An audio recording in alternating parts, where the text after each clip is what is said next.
What's happening, party people? I am in Little Rock, Arkansas, friend's house, about to get back on the road. I gotta stop by a place here in a few minutes, tighten up some loose ends on a cylinder head install, then I'm headed to Oklahoma City. So this video here shows me putting that donor car back together, finishing touches on installing that cylinder head. Got done with that thing about 3 o'clock, doing a few other extra stuff to it. About 5 people fired that thing up, drove that thing straight to South Carolina. So that thing is long gone. Got to find where I put that title, send it to them. Kind of misplaced that thing. I found every title I have except for that one. So I hope you guys keep your fingers crossed so I can find that title and get that to them. So other than that, man, my first drive down here at Little Rock solo, it's a little tougher than I expected, but I'll get used to it and keep it moving. Thanks for watching today. Hope you guys are having a good week and staying cool. Welcome to Hanging Out with Robert, that's me. This video contains things that I encounter throughout the day. If for some reason I complete a task and you would like to see the details, you can click on the link in the description area below. This video also contains tips and tricks that I learned throughout the years. I plan on leaving this video accessible for about 30 days. After that, you can view it through my Patreon account. Thank you very much for watching. Kicking off the Tinker Day. About to do the timing belt on this donor car. And man, I was wondering if I had new bolts, because these bolts I think are a little long for the water pump.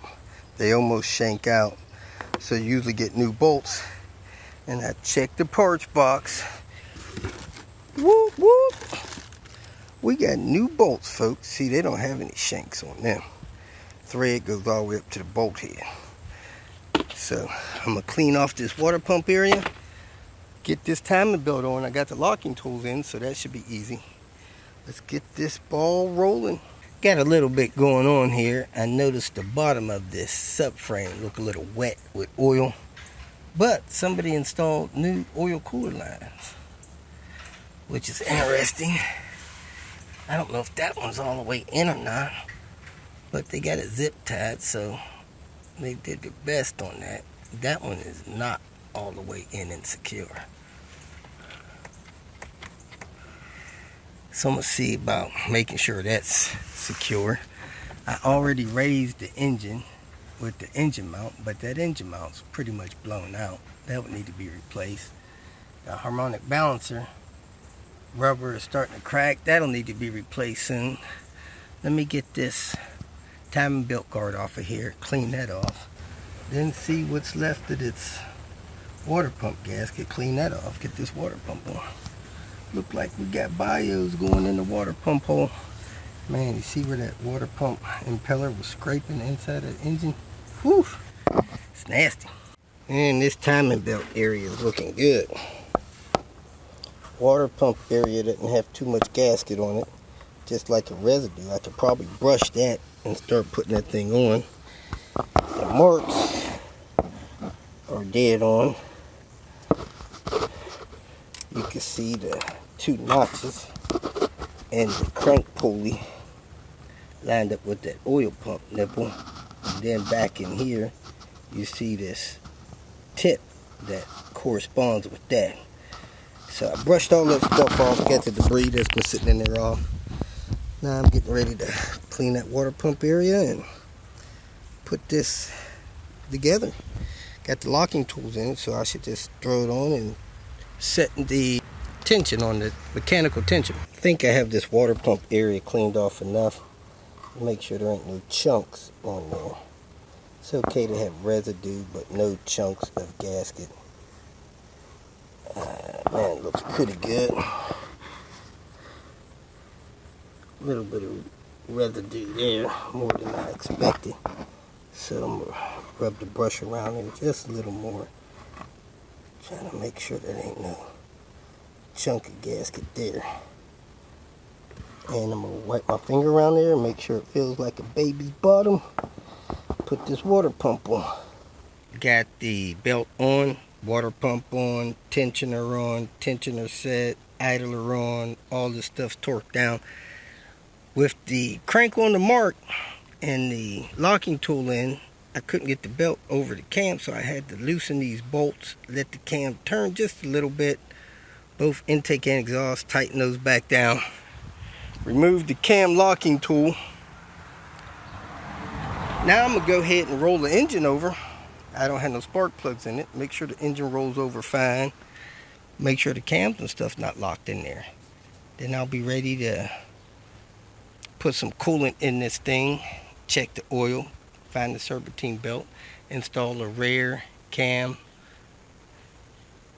and start putting this turbo piping together.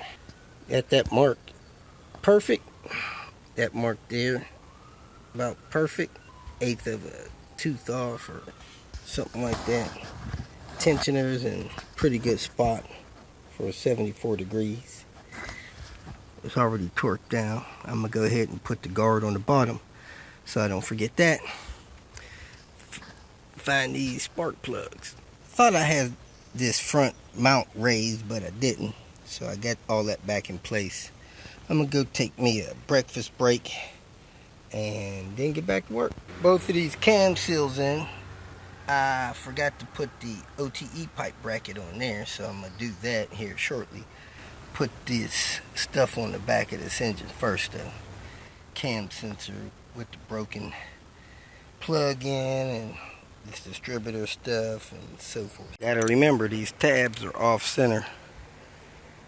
So this is gonna go this way. The moon toward the ground, back ground. And this one's gonna go this way. Distributor tab, background as well.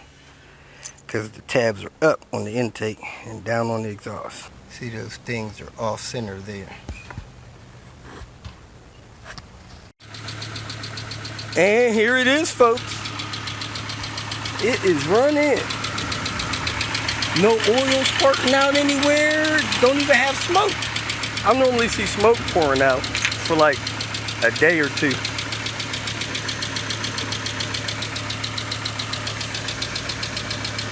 No pressure building up in the bottle.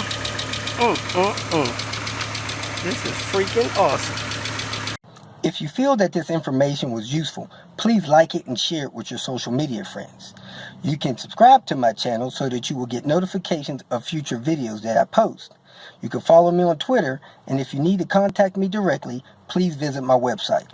And if you have any questions, leave them below, and someone or myself will reply to them. Again, thank you very much for watching.